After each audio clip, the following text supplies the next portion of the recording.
26 வருட நம்பிக்கை, லட்சக்கணக்கான சந்தோஷ திருமணங்கள். கல்யாணம்னாலே தமிழ் மேட்ரிமோனி தான். தீபம் விளக்கேற்றும் எண்ணெய், ஒரு தெய்வீக அனுபவம். ஆச்சி மசாலா, எந்த சமையலும் ருசி தேடும் ரகசியம். 20 ரூபாய். பஞ்சாமிர்த வண்ணத்தை பாராயணம் பண்ணும்போது அதுக்கு ஏதாவது நம்ம பூஜை முறைகள் அப்படி ஏதாவது இருக்கா? நீங்க என்ன மாதிரியான பூஜை முறைகள் செய்வீங்க? இல்ல, இது பூஜை முறைகள்ன்ற தாண்டியும் இதே மாதிரி தான் கந்த சஷ்டி கவசம். நீங்க வெறும் பாராயணமா சொல்லலாம், இல்ல அதுக்குள்ள இருக்கக்கூடிய மந்திர வார்த்தைகளை நம்ம ஆல்ரெடி நம்மளே பேசியிருக்கோம். இந்தந்த வார்த்தைகள் இதெல்லாம் என்னால் ஆவது ஒன்றும் இல்லை. அவன் கொடுக்குற பிச்சை, அவன் போற இடத்துலாம் ஒரு குறிப்பு கொடுத்துட்டே இருக்கான். அந்த மாதிரி நான் சதுகிரி போகும்போது ஒரு சித்தர் மார்க்கத்தில் பயணப்படக்கூடியவர் எனக்கு சொல்லி இன்னைக்கு வரைக்கும் நான் அதை பண்ணி எனக்கு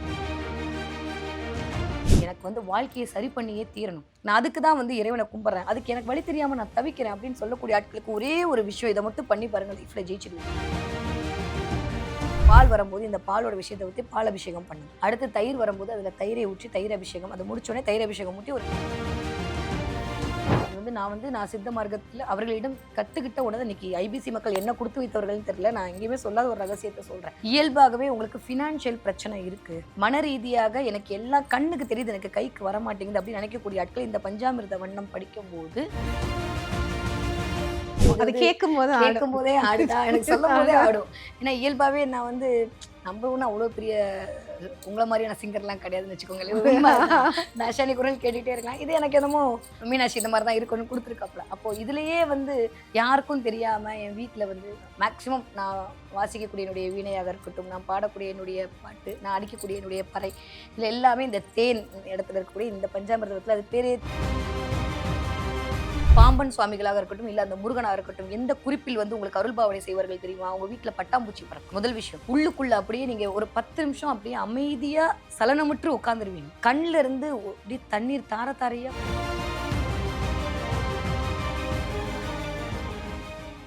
ஐபிசி பக்தி நேயர்களுக்கு இனிமையான நேரத்தை வணக்கங்கள். என்று நம்மோடு ஜோதிட கலையரசி டாக்டர் வித்யா கார்த்திக் அவங்க இருக்காங்க. வணக்கம். வணக்கம். இப்போ நம்ம இந்த பஞ்சாமிர்த வண்ணத்தை பாராயணம் பண்ணும்போது அதுக்கு ஏதாவது நம்ம பூஜை முறைகள் அப்படி ஏதாவது இருக்கா? நீங்க என்ன மாதிரியான பூஜை முறைகள் செய்வீங்க? இல்ல, இது பூஜை முறைகள்ன்ற தாண்டியும் நான் அதான் சொல்றேனே, ஒரு இலக்கியத்தை நாம் எப்படி கையாளுகிறோம் என்பது ஒண்ணு இருக்கு. நான் திரும்ப திரும்ப சொல்ற மாதிரி லலிதா சஹஸ்ரநாமத்தை நீங்க பாராயணமும் செய்யலாம், மந்திரமாகவும் பாடலாம். அதே மாதிரி திருவாசகத்தை நீங்க பாராயணமும் செய்யலாம், மந்திரமாகவும் அதை ஏற்றுக்கொள்ள முடியும், உங்களால உணர முடியும். அதே மாதிரி தான் கந்த சஷ்டி கவசத்தை நீங்க வெறும் பாராயணமா சொல்லலாம், இல்ல அதுக்குள்ள இருக்கக்கூடிய மந்திர வார்த்தைகளை நம்ம ஆல்ரெடி நம்மளே பேசியிருக்கோம். இந்தந்த வார்த்தைகள் இதெல்லாம் இயக்கும் அப்படி. அப்போ அதேதான் ஒவ்வொரு பந்தத்தையும். அதே மாதிரி இந்த பஞ்சாமிர்த வண்ணத்தை நீங்கள் பாராயணமும் செய்து கொள்ள முடியும், அதை மந்திரமாகவும் உங்களை இயக்கக்கூடிய மாய விசையாகவும் மாற்றிக்கொள்ள முடியும். இப்போ ஒரு நியதி ஒண்ணு விதிக்கப்பட்டிருக்கிறது. எப்படின்னா, சித்த மார்க்கத்துல பயணப்பட்டு இருக்கும் போது நிறைய பேரோட பழகும் போது நான் நிறைய ஆவணங்கள் படுத்தி வச்சிருக்கேன்ல, அப்போல்லாம் என்னுடைய ரிசர்ச்ல போய் அவங்க சொல்லக்கூடிய அந்த இதில் பயணப்படக்கூடியவர்கள் என்ன வழிமுறையை பண்றாங்களோ, இன்னைக்கு வரைக்கும் மீனாட்சி புண்ணியத்துல நம்ம கிட்ட எந்த கிளைண்ட்டுமே நான் நல்லா இல்லைன்னு சொன்னதே இல்லை. அதனாலதான் கடவுள் புண்ணியத்துல இவ்வளோ பேர் ஆமா ஆமான்னு சொல்றாங்க. அப்படின்னா என்னால் ஆவது ஒன்றும் இல்லை. அவன் கொடுக்குற பிச்சை, அவன் போற இடத்துலாம் ஒரு குறிப்பு கொடுத்துட்டே இருக்கான். அந்த மாதிரி நான் சதுகிரி போகும்போது ஒரு சித்தர் மார்க்கத்தில் பயணப்படக்கூடியவர் எனக்கு சொல்லி இன்னைக்கு வரைக்கும் நான் அதை பண்ணி எனக்கு தெரிஞ்சு என்னோட கிளைண்ட் என்கிட்ட ப்ரூஃபே இருக்கு. ஒரு 4 பேருக்கு இமீடியட்டா அடுத்த மாசமே கருன்று குழந்தை உருவாயிருக்கு. அதே மாதிரி தீராத வியாதி தீர்ந்திருக்கு. அது நிறைய இடத்துல நானே அதுக்கு உதாரணமா நின்றுருக்கேன். இதெல்லாமே நடந்திருக்கு. அப்போ இந்த பஞ்சாமிர்த வண்ணம் நீங்க கேட்கும் போது நீங்க அதை முருகனை உணர்வதற்காக எடுத்துக்கொள்ளக்கூடிய சந்தனையை முந்திய ஒரு நல்லா இருக்கேன் அந்த பாட்டு அப்படின்னு கேட்கக்கூடிய ஆட்களாக இருந்தாலும் பரவாயில்ல, மைண்ட் ரெஃப்ரெஷிங்க்கு நீங்க கேட்குறீங்க அப்படின்னாலும் ஓகே. இல்ல, எனக்கு வாழ்க்கையை சரி பண்ணியே தீரணும், நான் அதுக்கு தான் இறைவனை கும்பிட்றேன், அதுக்கு எனக்கு வழி தெரியாம நான் தவிக்கிறேன் அப்படின்னு சொல்லக்கூடிய ஆட்களுக்கு ஒரே ஒரு விஷயம், இதை மட்டும் பண்ணி பாருங்க, லைஃப்ல ஜெயிச்சிடுவீங்க. ஃபர்ஸ்ட் இந்த 5 பதம் வருதுல, 5 பிரிவுகள்ல நீங்க முருகனுடைய விக்கிரகம் உங்ககிட்ட இருந்தாலும் சரி, இல்லையா நீங்க ஏதாவது கண்டிப்பா எல்லார்கிட்டையும் இருக்கும், இல்ல வேல் இருந்தாலும் சரி, எது இருந்தாலும் சரி, முருகனுடைய விக்கிரகம் இல்ல வேல், அதுல முதல்ல இந்த பால் வரும்போது இந்த பாலோட விஷயத்தை ஊற்றி பால் அபிஷேகம் பண்ணுங்க. அடுத்து தயிர் வரும்போது அதுல தயிரை ஊற்றி தயிர் அபிஷேகம், அதை முடிச்சோடனே தயிர் அபிஷேகம் ஊற்றி ஒரு கற்பூரம் காட்டுங்க. அதுல ஒரு ஊதுபத்தி மீன் சாம்பிராணி இருந்து அது முடிகிற வரைக்குமே அது பெரிய சாம்பிராணி வாங்கி அதை ஏற்றி வையுங்கள். அதே மாதிரி நீங்க நெய் சொல்லும் போது நெய்யை ஊற்றி அந்த விக்கிரகத்துக்கு அபிஷேகம், அந்த வேலுக்கு நீங்கள் அபிஷேகம் பண்ணுங்க. அதே மாதிரி சர்க்கரை என்று சொல்லும்போது நான் வெள்ளக்கரசல் தான் அது ரெஃபர் பண்ணுவேன். இந்த சர்க்கரைன்றது இப்போ போட்டிருக்கு, ஆனால் அது இனிப்பு சுவைன்ற தன்மையில தான் வருகிறது. அப்போ இந்த வெள்ளம் இருக்கு பார்த்தீங்களா, இந்த வெள்ளத்தை நீங்க கரைச்சி ஊற்றும்போது நான் நிறைய இடத்துல சொல்லியிருக்கேன், குலதெய்வத்துடைய அருள் கிடைக்கணும் வெள்ளத்தை கரைச்சி விடுங்கன்னு சொல்லியிருக்கேன். அப்போ இதெல்லாம் சனி ராகுவோட காம்பினேஷன். அப்போ இந்த வெள்ளை தண்ணியை கரைச்சி வெள்ளக்கரசலை கழிச்சு அதை அபிஷேகம் பண்ணுங்க அவனுக்கு. அதே மாதிரி கடைசியில தேனால் அபிஷேகம் செய்து விட்டு அந்த வேல்ல நல்லா வந்து ஊதுபத்தி சாம்பிராணி எல்லாம் காப்பிட்டு நல்லா நமஸ்காரம் பண்ணிட்டு அதை எடுத்து வச்சுட்டு அந்த பஞ்ச வர்ணமும் கலந்த அந்த தீர்த்தத்தை வந்து நீங்க அதை தீர்த்தமா நினைச்சாதான் தீர்த்தம். நம்ம நல்லா பேசணும், வெறும் சிலை தாங்க. வெளியில இருக்கும்போது சிலை, உள்ள போனா மட்டும் அது எப்படி சாமி ஆகுது, எப்படி அருள் புரியுது? அப்ப சில விடயங்கள் அதைத்தானே ஏற்றுக்கொள்ளும். நீங்க நம்புறீங்களா, உங்க நம்பிக்கை, அந்த நம்பிக்கையும் நீங்க பண்ற இந்த அபிஷேகமும் உங்க அறிவும் உங்க ஆன்மாவும் சேர்ந்து அந்த ஆண்டவனை கொண்டு வந்து அந்த இடத்துல உட்கார வைக்கும். இதுதான் சத்தியம். அப்ப அதை மட்டும் எடுத்து நீங்க தொடர்ந்து இந்த கந்தசஷ்டி விரதம் இருப்பாங்க, விரதம் இருக்கிறவங்க இதை பண்ணி இதை தீர்த்தத்தை இந்த பஞ்ச வர்ணத்தையும் சேர்ந்த அந்த கலவையை நைட்டு குடிச்சிட்டு ஒரு 6 நாளுக்கு அப்புறம் பாருங்க, அந்த மாதம் கண்டிப்பாக உங்களுக்கு அருள் நிற்கும், நின்றே தீடும். இது கண் கூட உணர்ந்த விஷயம். ரொம்ப தீராத வியாதியா இருக்கு, நீங்க வந்து எனக்கு முடியல, இல்ல மருத்துவம் கிடைக்கல, இல்ல ரொம்ப நாளா நான் முட்டு வலியில அவஸ்தைப்படுறேன், ரொம்ப நாள் நான் இடுப்பு வலியில அவஸ்தைப்படுறேன், ரொம்ப நாளா கால் வலியில அவஸ்தைப்படுறேன், ஏதோ ஒண்ணு அப்படின்னு நினைக்கக்கூடிய ஆட்களுக்கும் இதே விடயத்தை பண்ணுங்க. இதுல ஒரு ரேஷியோ இருக்கு தர்ஷினி. இது வந்து நான் சித்த மார்க்கத்துல அவர்களிடம் கத்துக்கிட்ட உடனே இன்னைக்கு ஐபிசி மக்கள் என்ன கொடுத்து வைத்தவர்கள்னு தெரியல, நான் எங்கேயுமே சொல்லாத ஒரு ரகசியத்தை சொல்றேன். இயல்பாகவே உங்களுக்கு பினான்சியல் பிரச்சனை இருக்கு, மன ரீதியாக எனக்கு எல்லா கண்ணுக்கு தெரியுது, எனக்கு கைக்கு வர மாட்டேங்குது அப்படின்னு நினைக்கக்கூடிய ஆட்கள் இந்த பஞ்சாமிர்த வண்ணம் படிக்கும் போது அந்த பாலை கொஞ்சம் அதிகமாக ஊற்றி அபிஷேகம் செய்யுங்க. அந்த ரேஷியோலயே நீங்க எடுத்து வச்சுக்கோங்க. 5ல் பால் கொஞ்சம் அதிகமாக சேர்த்துக்கோங்க. இல்ல நான் கடன் கொடுக்கணும், எனக்கு லிக்விட் கேஷே கையில தங்க மாட்டேது, வருது ஆனா அது கடனுக்கே சரியா போயிடுது, அவ்வளவு கடன் வாங்கி வச்சுட்டேன், ஆனா எனக்கு வட்டி கட்டியே எனக்கு மாளலன்னு சொல்லுவாங்க. அவர்கள் என்ன பண்றாங்கன்னா, இந்த தயிரை கொஞ்சம் அதிக போர்ஷன்ல அதை வந்து அபிஷேகத்துக்கு எடுத்துக்கொள்ளுங்க. அதே மாதிரி நீங்க வந்து ஃபினான்ஷியலாவும் சரி இதாவும் சரி நல்லா இருக்கீங்க, ஆனா பிசிக்கலா ரொம்ப பிரச்சனை இருக்கீங்க, ரொம்ப டைஜஸ்ட் ஆக முடியுது, ரொம்ப வயிறு வலி பிரச்சனை இருக்கீங்க, முட்டு வலி பிரச்சனை இருக்கீங்க, ரொம்ப ஒரு மாதிரி இருக்கீங்க அப்படின்னா நீங்க நெய்யை அதை கொஞ்சம் அதிகமாக எடுத்துக்கொண்டு அதை அபிஷேகம் செய்யுங்க. ஏன்னா நெய் மட்டும் தான் உள்ள இருக்கக்கூடிய சூட்டை தணிக்கக்கூடிய ஒரே காரணம். இந்த வாதம் பித்தம் கவனம், அதே சித்த மருத்துவா சொல்றேன், வாதம் பித்தம் கவத்துல இருக்கக்கூடிய விஷயத்தை சரி செய்யறதுக்கு நெய் மட்டும் தான். சித்த மருத்துவத்துல முதல் காரணியே வந்து நெய் தான். என்ன பொறுத்த வரைக்கும் அதுதான் அமிர்தம். இவங்க ஏதாவது கொலஸ்ட்ரால் அதெல்லாம் ரெண்டாவது, அது கொலஸ்ட்ரால் தான், அது குருவா இருக்குன்றது, அது நெய்யா இருக்கு. ஓகே, நான் பேசுனா ஜோதிடம் தான் பேசுவேன். ஸோ அந்த மாதிரி அப்ப நெய் அப்படின்றது உள்ள இருக்கக்கூடிய அந்த ஜுவாலையை குளிர்விக்கக்கூடிய, உங்களோட சமநிலைப்படுத்தக்கூடிய, உடலை சமநிலைப்படுத்தக்கூடிய சயின்டிஃபிக்காவும் ப்ரூவ் பண்ண விஷயம். அப்ப நெய்யை நீங்க அதிகமா சேர்த்துக்கும் போது பிசிக்கலா இருக்கக்கூடிய பிரச்சனைகள் அங்க சரியா போகும். ஓகே, ஏன்னா நம்ம என்ன சாப்பிட்றோமோ அதுதான் நம்ம திங்கிங் பவர்ல இன்க்ரீஸ் ஆகுது. இதுதான் உண்மை. நம்ம என்ன சாப்பிட்றோமோ அதுதான் நம்ம வெளிப்படுறோம். அதனாலதான் வந்து நான்வெஜ் சாப்பிட்டு கோயிலுக்கு போகாதன்னு நாங்க வெள்ளங்காயில அப்படி சாப்பிட்டு சில விஷயத்தை பண்ணாதுன்னு சொன்னாங்க. அப்ப அந்த உணவுகள் தவறு இல்லை, அந்த உணவுகள் ரீதியாக நம்ம இருக்கக்கூடிய விஷயங்கள் அதற்கு ஒத்து வராது. அதனால அந்த நேரத்தில் விரத நாட்கள் அதை தவிர்த்தாரு. அதே மாதிரி நீங்க அடுத்து இந்த தேன் கலந்த இல்ல இந்த சர்க்கரை பாகு, நான் சர்க்கரை பாகு தான் நான் வந்து பண்ணுவேன், இந்த வெள்ளம் கலந்த விஷயத்த பண்ணும்போது தடை தடை தடை தடை நீங்க ஃபேஸ் பண்ணிட்டே இருக்கீங்க. எல்லா விஷயத்திலும் தடை வருது.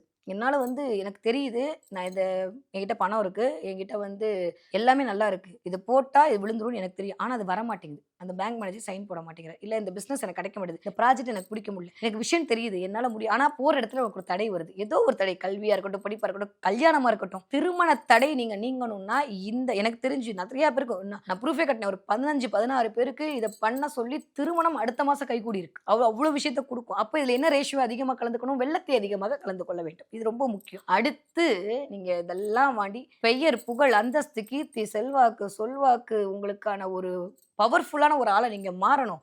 நீங்க உங்ககிட்ட எல்லாமே இருக்கு, ஆனா உங்களை பார்த்தாலே ஒரு 4 பேர் எழுந்து நிக்கணும். நீங்க அப்படியே அந்த உங்களை பார்க்கும்போதே ஐயோ கையெடுத்து கும்பணும், ஒரு தேஜஸா தெரியணும், ஒரு தெய்வீகமா தெரியணும் அப்படின்னு நினைச்சீங்கன்னா, இல்ல முருகனே வந்து உங்கள்கிட்ட உட்காந்துக்கணும் அப்படின்னு நினைச்சீங்கன்னா நீங்க தேனை அதிகமாக விட வேண்டும். அதனாலதான் தேனுக்கும் திணைக்கும் முருகன் மயங்குவான். ரொம்ப சிம்பிள். அப்ப வாடாத ஒன்றை நீங்க கொடுக்கும் போதுதான் அந்த வாடாதவன் உங்களுக்குள்ள வந்து வாசம் செய்வான். இவ்வளவுதான், ரொம்ப சிம்பிள். அப்போ உங்களுக்கு எது வேணுமோ அதுக்கு தகுந்த மாதிரியான ரேஷியோல நீங்க வந்து இந்த அபிஷேக பொருட்களை நீங்கள் செய்து அதை நீங்கள் உணவில் உட்கொள்ள உட்கொள்ள உட்கொள்ள எண்ணி 11 நாட்கள்ல இருந்து 21 நாட்களுக்குள்ள நீங்களே உணர்வீங்க. அது கண்டினியூவா பண்ணணும். நீங்க சும்மா ஒரு நாள் பண்ணிட்டு உடனே கொடுக்கல அப்படின்னா அது எப்படி? அவர் டெஸ்ட் வைப்பாரா இல்லையா? நான் ஒரு நாள் மட்டும் கும்பிட்றானா இல்லை ஒவ்வொரு நாளும் கும்பிட்றான்? ஒவ்வொரு நாளும் கும்பிட்றானே, இவனை வந்து அவாய்ட் பண்ணவே முடியலையே, சிக்கனை பிடித்தேன் பாரு மாணிக்க வாசகர் சிவபெருமானை பிடிச்சிக்கிட்டே விட மாட்டேன். அந்த மாதிரி யாரெல்லாம் கடவுளை சிக்கனை பிடித்துக் கொள்கிறார்களோ அவள் சிந்தையில் வந்து அவன் நிறைந்து விடுவான். வேற எதுவுமே தேவை, அவன் வந்துட்டு வேற என்ன வேணும், எல்லாமே ஆட்டோமேட்டிக்கா வந்துடும். அப்ப இந்த மாதிரியான முறைகளின் மூலமாக நீங்க வந்து இதுக்கு எந்த மந்திரமும் தேவையில்லைங்க, எந்த பூஜையும் தேவையில்லை. மனமது செம்மையானால் மந்திரம் தேவையில்லை, அவ்வளவுதான். மனசார முருகான்னு நினைச்சிட்டு உங்ககிட்ட இருக்கக்கூடிய இந்த பொருட்களை வைத்து இந்த காரகத்துவத்தை நான் சொல்லிட்டேன், இந்த கிரகத்தை அது இயக்க போகுது, இந்த தடையை நிவர்த்தி பண்ண போகுது பண்ணிட்டு பஞ்சாமிர்த வண்ணம் மட்டும் கேட்டுட்டு நீங்க போய் நைட்டு படுங்க. மனசு அவ்வளோ பீஸ்ஃபுல்லா இருக்கும். வீட்டுல நான் மட்டும் குடிக்கலாமா, வீட்டுல இருக்கவங்களுக்கு குடிக்கலாமா, கேள்வி எல்லாருக்கும் கொடுங்க. உங்க முருகனை நீங்க கொண்டாடுறீங்க, அவன் வந்து உட்காந்துருக்க போறான். உங்க அபிஷேகம் உண்மை அப்படின்னா, உங்களுடைய ஆராதனை உண்மை அப்படின்னா, உங்களுடைய அந்தரங்கம் உண்மை அப்படின்னா, உங்களுக்கும் அவனுக்குமான ஆத்மார்த்தம் உண்மை அப்படின்னா, ஆண்டவன் ஆண்டவன் வந்து நிப்பான். அல்ப விஷயத்திலே நிப்பான், பிரம்மாண்டத்திலேயே நிப்பான். நீங்க அதை வந்து ஐயோ இதில் தானே, அதனால சொல்லுங்க, ஒரு பூ கொடுத்தாலும் கடவுள் வருவார், நீங்க வந்து யாகம் பண்ணாலும் கடவுள் வருவார். கடவுளுக்கு தேவை நீ எப்படி அவரை துளிகிறாய் என்பது மட்டும்தான். பஞ்சாமிர்த வண்ணம் முழுக்க முழுக்க நீ எப்படி கடவுளிடம் அடைய வேண்டும் என்று சொல்வதில்லை, கடவுளிடம் நீ அடைந்தால் எப்படி கடவுள் உன்னிடம் வருவார் என்று சொல்வது. அப்போ நீங்க இது வரைக்கும் அதெல்லாம் விட்டுட்டு முருகனை வசப்படுத்துவதற்கான வழியை பரப்பதற்கு இது ஒண்ணுமே போதும், உலகம் வசப்பட்டு விடும். குறிப்பா இந்த பஞ்சாமிர்த வண்ணம் நிறைய பேசிட்டோம். எப்படி சொல்றேன்னு தெரியல, ஒரு ஒரு விஷயத்துக்குள்ள அவ்வளவு மகத்துவங்கள் இருக்கு அப்படிங்கிறது ரொம்பவே ஆச்சரியமா இருக்கு. அதுக்கு ஒன்னொன்னா கேட்கும்போது இன்னும் நிறைய அதுக்குள்ள உள்ள போகணுன்றது ஆசை. கண்டிப்பா அடுத்த எபிசோட்ல போவோம். கண்டிப்பா நம்ம பொருள் பிரிச்சு இதை வந்து சொல்லுவோம். அவங்களுக்கு அது இன்னும் கொஞ்சம், ஏன்னா பெரிய பிரச்சனை என்ன அப்படின்னால இலக்கியங்கள் எடுக்கும்போது, ஏன்னா இந்த பாடலை வெறுமனே காதுல கேட்டா அது புரியுறது கொஞ்சம் கடினம். அதே நேரத்துல இந்த பாடலை அந்த பாடலினுடைய வரிகளோட சேர்த்து கேட்டா மட்டும்தான் ஓரளவு புரிதலுக்கு உள்ளாகுது. ஓரளவு தமிழ் நான் நல்லாவே படிப்பேன். அப்படி இருந்தாலும் அந்த புரிதலுக்கு உள்ளாகும் போதுதான் அந்த பொருள், இந்த சொல்லிய பாட்டை பொருளுணர்ந்து சொல்லுவார் அப்படின் போது இது அது அந்த மாதிரி ஒரு உணர்வு எனக்கு இருந்தது. கண்டிப்பா அதோட பொருள் நம்ம போறதுக்கு முன்னதாக இந்த பஞ்சாமிர்த வண்ணம், ஒட்டுமொத்த பஞ்சாமிர்த வண்ணத்துல உங்களுக்கு பிடிச்ச போர்ஷன் அப்படின்னு ஒண்ணு கண்டிப்பா இருக்கும். எல்லாருக்கும் ஒரு பிடிச்ச போர்ஷன் இருக்குல்ல, அந்த பகுதி அப்படின்னா என்ன? எல்லாருக்கும் பிடிச்சதுன்னு இல்லை, கண்டிப்பா இதை படிக்கிற எல்லாருக்குமே அந்த போர்ஷன் தான் பிடிக்கும். எனக்கு எஸ்பெஷலி இந்த தேன் பகுதி ரொம்ப ரொம்ப பிடிக்கும். அது சொல்லும் போதே அப்படியே என் உடம்பெல்லாம் ஆட ஆரம்பிச்சிடும். அது கேட்கும் போதே ஆடுதா, எனக்கு சொல்லும் போதே ஆடும். ஏன்னா இயல்பாவே நான் வந்து நம்மளும் அவ்வளோ பெரிய உங்களை மாதிரியான சிங்கர்லாம் கிடையாதுன்னு வச்சுக்கோங்களேன். தாஷானி குரல் கேட்டுகிட்டே இருக்கலாம். இது எனக்கு என்னமோ மீனாட்சி இந்த மாதிரி தான் இருக்குன்னு கொடுத்துருக்காப்புல. அப்போது இதுலேயே வந்து யாருக்கும் தெரியாமல் என் வீட்டில் வந்து மேக்சிமம் நான் வாசிக்கக்கூடிய என்னுடைய வீணையாக இருக்கட்டும், நான் பாடக்கூடிய என்னுடைய பாட்டு, நான் அடிக்கக்கூடிய என்னுடைய பறை, இதில் எல்லாமே இந்த தேன் இடத்துல இருக்கக்கூடிய இந்த பஞ்சாமிர்தத்தில் அது பேரே தேன் வண்ணம்னு பேர். சந்தனயத்துல தந்தன தந்தன தந்தன தந்தன அப்படி வரும். தா தா தா தா தா டா டா டால முடியாது. எப்பவுமே இந்த டகர வரிசை இயங்கும் போது இயல்பு டமாரம் அப்படின்னா அதுக்கு பேர் வந்து நம்மளை வந்து இயக்கும். அது எப்பயுமே வந்து இந்த டகரம் சொல்லில் முதலில் வராது. ஏன் சொல்லில் முதலில் வராது அப்படின்னா அது முதலோடு என்றது உள்ளுக்குள் இயங்கக்கூடிய ஒரு காரணி. அதனாலதான் டான்ற சொல் தமிழ்ல முதலில் வராது என்று தொல்காப்பியர் சொல்லுவார். அப்ப இந்த டகர ஓசை அது ஓசையில தான் வரும். சும்மாவே வந்து இந்த டா டு டா இந்த வார்த்தைகள் நீங்கள் போடும்போதே மனம் அங்கு லயித்து விடும், அதோடு ஒன்றிவிடும். அதனாலதான் நீங்க கந்த சஷ்டி கவசத்துல அது வரைக்கும் பேசாம இருக்கும். அடுத்து அந்த டகர வரிசை வரும்போது அப்படியே ஒரு எனர்ஜி வரும். அதுக்கப்புறம் பாத்தீங்கன்னா குத்து குத்து கூறுகள் அப்படியே உள்ள ஏறும் பாருங்க, அதே மாதிரி வரும். கந்த சஷ்டி கவசம் படிக்கும் போது வர வீரியம் ஏன் கந்த குரு கவசத்தில் வரவில்லைன்னா இந்த டகர வரிசைகள் அந்த இடத்துல கொஞ்சம் எனக்கு ரொம்ப பிடிச்ச போர்ஷன் இந்த தேன் இருக்கக்கூடிய இந்த தேன் வண்ணம். இந்த தேன் வண்ணத்தை படிக்கும் போது அது ஒரு உணர்ந்து பாருங்க. நான் சொல்ல வேணாம், நான் சொல்ற மாதிரி இந்த படம் நல்லா இருக்குன்னு சொல்லிட்டேன். அது 100 நாள் ஓட்டுறதும் இல்லை 1000 நாள் ஓட்டுறதும், இதை படிச்சு உங்க பரம்பரையை நீங்கள் வாழ்விப்பதும் உங்கள் கையில் இருக்கிறது. ஆனா இந்த தேன் போர்ஷனை நீங்க கேட்டாலே போதும், மனசு அப்படியே லயித்து போயிடும். தேனை முடிக்கும் போதே அவன் வந்து அப்படியே உட்காந்துருவான். அவ்வளவுதான், வேற ஒண்ணுமே வேணாம். கண்ணுல இருந்து அப்படியே, நான் திரும்பவும் சொல்றேன் தர்ஷினி, இந்த உணர்வியல் இருக்குல்ல, உடனே இந்த சாமியார் அது இல்லை. நீங்கள் முருகன் உங்களிடம் வந்து விட்டான் என்றால் பஞ்சாமிர்த வண்ணம் பாடிட்டு இப்ப கேட்பாங்க என்ன வரும், நான் இப்ப சொல்றேன் பாருங்களேன். பஞ்சாமிர்த வண்ணம் நீங்க படித்து முடித்தீர்கள், இல்ல நிஜமாவே நீங்க இது வரைக்கும் தெரியல, இப்ப இந்த வீடியோ பார்த்து நீங்க தெரிஞ்சுக்கணும்னு ஆசைப்படுறீங்க. பாம்பன் சுவாமிகளாக இருக்கட்டும், இல்ல அந்த முருகனாக இருக்கட்டும், எந்த குறிப்பில் வந்து உங்களுக்கு அருள்பாவனை செய்வார்கள் தெரியுமா? உங்க வீட்டுல பட்டாம்பூச்சி பறக்கும். முதல் விஷயம், உள்ளுக்குள்ள அப்படியே நீங்க ஒரு 10 நிமிஷம் அப்படியே அமைதியா சலனமுற்று உட்கார்ந்துருவீங்க. கண்ணுல இருந்து அப்படியே தண்ணீர் தார தாரையா கொட்டும் உங்களுக்கு, இல்லையா?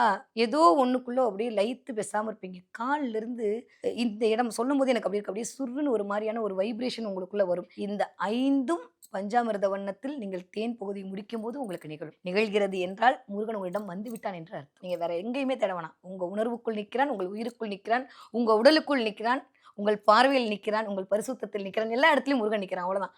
அந்த உணர்வு வந்துருச்சா எதை பத்தியும் கவலைப்படாதீங்க. என் பின்னாடி யாருக்கு தெரியுமா? முருகன் நிற்கிறான்டா அப்படின்ட்டு முன்னுக்கு போயிட்டே இருங்க. யாரை பத்தியும் கவலைப்பட வேணாம். யாரெல்லாம் பஞ்சாமிர்த வண்ணம் படிக்கிறார்களோ, யாரெல்லாம் பஞ்சாமிர்த வண்ணம் கேட்கிறார்களோ அவர்களுக்கு பகைவர் கிடையாது. நீங்க ஒவ்வொரு பாட்டுக்குமான ஒரு இதை படிச்சா இதை சொல்லி பொருளின் பொருள் உணர்ந்து நீங்களே என்ன பொருள் இருக்குல்ல, இப்ப அபிராமி அது கூட இதை படிச்சீங்கன்னா இது கிடைக்கும், இதை படிச்சீங்கன்னா இது கிடைக்கும்னு இருக்கும். இல்ல கந்தசஷ்டி கவசம் கூட நம்ம போடும், நீங்க வந்து நவக்கோள் மகிழ்ந்து நன்மை கொடுக்கும், எல்லாம் இதெல்லாம் வரும். கந்தகுரு கவசம் கிடக்கும்போது நீங்க அப்படியே குருவா மாறிடுவா, முருகன் உனக்குள்ள வந்துருவான், இதெல்லாம் ஓகே. பஞ்சாமிர்த வண்ணம் படிக்கும் போது என்ன ஆகும் தெரியுமா? ஒண்ணுமே ஆகாது. நீங்க முருகனா மாறிடுவீங்க, முருகன் நீங்களா மாறிடுவீங்க. அவ்வளவுதான், வேற ஒண்ணுமே இல்லை. கண்ணல்ல போய் பார்த்தா நீங்க அவனை தான் தெரிவிங்க, அவன் உங்களுக்குள்ள தெரிவான். அந்த லயத்தை வந்து சொல்ல முடியாது. அப்படி உணரும் போது வாவ், அவ்வளவுதான். அது அது வார்த்தையால் விளக்கவே முடியாத ஒரு உணர்வு ஒன்று உண்டுன்னா இந்த நவரசத்தை தாண்டி ஒரு ரசம் முருகன் கொடுக்கக்கூடிய அந்த ரசமாக இருக்கும். அப்ப இந்த பஞ்சாமிர்த வண்ணம் நீங்க பாடிட்டு இன்னையில இருந்து, ஆனா ஒரு பார்க்கக்கூடிய மக்களுக்கும் சொல்றேன், பஞ்சாமிர்த வண்ணம் நீங்கள் மனனம் செய்ய ஆரம்பித்தாலும் சரி, இல்ல நீங்க பாட ஆரம்பிச்சிட்டாலும் சரி, ஒரே ஒரு கண்டிஷன் இருந்ததுன்னா நீங்க இதை பண்ணுங்க. நான் வந்து அனுபவத்துல சொல்றேன், பஞ்சாமிர்த வண்ணம் நீங்க பாடுறீங்க இல்ல கேட்குறீங்க, முருகனை உணரணும்னு நினைச்சிட்டீங்கன்னா யாரை பத்தியும் காசிப் பேசாதீங்க. ஃபர்ஸ்ட் எதை பத்தி யோசிக்காதீங்க, அதை அவன் பார்த்துப்பான். ஏன்னா அவனே வந்து உங்க பக்கத்துல நிக்கிறான். மிகப்பெரிய ஒரு ஆளை பக்கத்துல நிக்க வச்சுக்கிட்டு நம்ம போயிட்டு வந்து என்னமோ சொல்லுவாங்களே அந்த மாதிரி உட்காந்துருந்தோம்னா சரிப்பட்டு வராது. யாரை பத்தியும் புறங்கூறாதீர்கள். முதல் விஷயம். எதை பத்தியும் கவலைப்படாதீங்க. நாளைக்கு என்ன ஆகும்னு யோசிச்சு நைட்டு படுக்காதீங்க. 40 வருஷத்துக்கு அப்புறம் எப்படி வாழ போறேன்னு யோசிக்காதீங்க. 4 பேருக்கு நல்லது பண்ண முடியலன்னு வருத்தப்படாதீங்க. எல்லாத்தையும் அவன் பார்த்துப்பான். அப்போ உங்க பின்னாடி யார் இருக்கா? முருகன் நிற்கிறான். அவ்வளோ பெரிய சேனாதிபதி வச்சுட்டு நீங்கள் எப்படி இருக்கணும்? கெத்தாக இருக்கணும். அப்படி நடக்கிற நடையே வீறு கொண்டு நடக்கணும். அப்படி நடந்து பாருங்க. ஐயோ என் புள்ள நான் இருக்கேன்றது நடக்கிறான்னு சொல்லிட்டு முருகன் பின்னாடியே வந்துகிட்டே இருப்பான். பஞ்சாமிர்த வண்ணம் நீங்கள் தொடுகிறீர்கள் என்றால், நீங்கள் அதை மனப்பாடம் செய்கிறீர்கள் என்றால், நான் திரும்ப திரும்ப சொல்ற மாதிரி ஒவ்வொரு வார்த்தைகளுக்கும் ஒவ்வொரு விதமான விளைவுகள் உண்டு. அப்ப யாரெல்லாம் பஞ்சாமிர்த வண்ணம் நீங்கள் வந்து படிக்கிறீர்களோ, கேட்கிறீர்களோ, இல்லை அதை வந்து நீங்க உணர்ந்து முருகனை அடைய வேண்டும் என்று நினைக்கிறீர்களோ, முதல்ல உங்கள்கிட்ட இருக்க வேண்டியது என்ன தெரியுமா? கர்வம். முருகன் என் கூட இருக்கான், அதுதான். எது வந்தாலும் அவன் பார்த்துப்பான், அவ்வளவுதான். நீ யார் என்ன சொல்றதுக்கு? என் ஆள் இருக்கான், அவ்வளவுதான். இதை மட்டும் சொல்லிட்டு போயிட்டே இருங்க. எதை பத்தியும் யாரை பற்றியும் கவலைப்பட மாட்டேன் என்று இருந்தீர்கள் என்றால் நீங்க பஞ்சாமிர்த வண்ணம் பண்ணுங்க. இல்லாட்டி இதோட நெகட்டிவிட்டி அப்படியே நம்ம ஃபேஸ் பண்ணுவோம். நீங்க கேட்டீங்கல்ல தர்ஷன் எடுக்கும் போதே, ஏன் இது வந்து வெளியில வரவே இல்லை? நம்ம உங்களுக்கு ஞாபகம் இருக்கா? நான் துரித நாக பந்தம் பேசும்போது சொன்னேன், இத்தனை பந்தங்கள் வெளியில வந்துச்சு, ஏன் இது வரலன்றது நம்ம பெருசா சொன்னோம். அதுக்கு எல்லாருமே அதோட விஷயங்கள். இப்போ பஞ்சாமிர்த வண்ணம் அப்படின்றது என்ன பொறுத்த வரைக்கும் அவனுடைய கடைசி ஆயுதம். அவன் வந்துட்டான். நான் வந்துட்டதுக்கு அப்புறமும் நீ சின்ன பிள்ளைத்தனமா இன்னும் வந்து அதையே பேசிட்டு இருந்தா எப்படின்னு முருகன் கோச்சிட்டு போயிட்டானா அப்புறம் இந்த வாழ்வியலுக்கான அர்த்தமே இல்லாம போயிடும். அப்ப அவன் வரா, நீங்க உணரக்கூடிய விஷயத்தை உணர்ந்து கொள்ளுங்கள். தேவையில்லாத பட்டவனா உயரத்தோட உச்சத்துக்கு போயிடலாம், கவலையே வேண்டாம். கண்டிப்பா. அதாவது இந்த பஞ்சாமிர்த வண்ணம் அப்படிங்கிற ஒரு மிகப்பெரிய ஒரு எப்படி சொல்றது, ஒரு மிகப்பெரிய பொக்கிஷம். அதுக்குள்ள இருக்கிற அவ்வளவு விஷயங்களையும் பேசுவதற்கான மிகப்பெரிய அனுமதியை முதல்ல வந்து கொடுத்துருக்கு. அந்த பிரபஞ்சத்துக்கும் அந்த மகாசக்திக்கும் இவ்வளவு விளக்கத்தை எங்களோட பகிர்ந்து கொண்டதுக்கு உங்களுக்கும் ரொம்பவே நன்றி. நன்றி. சக்கம்மத்தாயே ஆத்தா காளித்தாயே, சக்கம்மத்தாயே ஆத்தா காளித்தாயே, சத்குருநாதரே சாமி சரணம் சரணம், கணக்கம்பட்டி வாத்தியாரே நீங்க வரணும் வரணும், சத்குருநாதரே சாமி சரணம் சரணம், கணக்கம்பட்டி வாத்தியாரே நீங்க வரணும் வரணும், பாட்டெடுத்து பாடி வரேன் மங்கு பாட்டு, கணக்கம்பட்டி வாசலில் நம்ம தமிழ் சத்தம் கேட்டு 26 வருட நம்பிக்கை, லட்சக்கணக்கான சந்தோஷ திருமணங்கள். கல்யாணம்னாலே தமிழ் மேட்ரிமோனி தான். தீபம் விளக்கேற்றும் எண்ணெய், ஒரு தெய்வீக அனுபவம். ஆச்சி மசாலா. எந்த சமையலும் ருசி தேடும் ரகசியம். 20 ரூபாய்.